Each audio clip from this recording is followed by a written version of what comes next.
So, ako ngayon ng tinola at lagyan ko to ng liver ng manok. Ayan, ito yung papaya. At spinach yung gagamitin ko kasi walang malunggay. At ito yung aking panggisa, bawang, sibuyas at luya. Ayan. Luto tayo.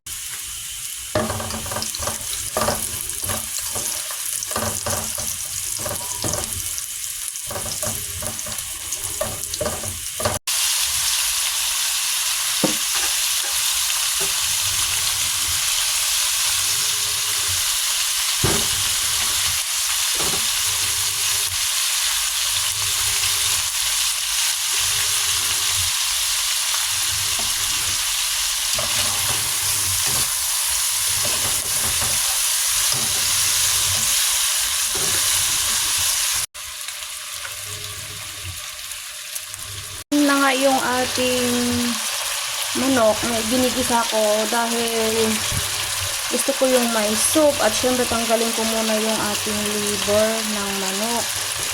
Yung later ilalagay ko siya. Yan, ginisa ko lang muna din sa may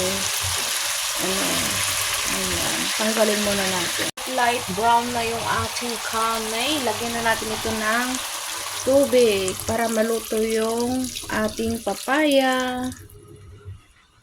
Ayan, lutuin muna natin yung papaya bago yung vegetables at ilagay din natin yung ating yung ating liver. Naglalagay pala ako ng extra luya, yung fresh, yan, sa aking sabaw na tinola. Ayan, para mas mabango yung ating soup. Ayan.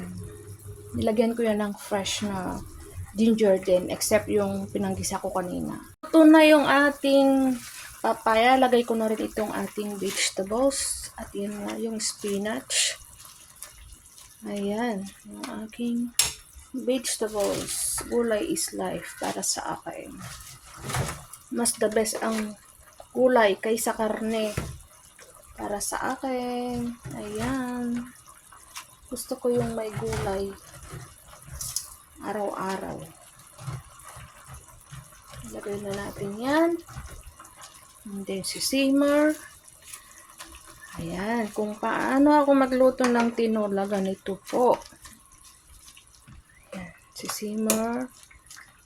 And then, ilalagay ko na rin yung aking, ayan, yung liver na kanina tinanggal ko during gisa-gisa ba. Ayan. Ayan, yung aking tinola na manok na mayroong liver ng manok. Ganyan ako magluto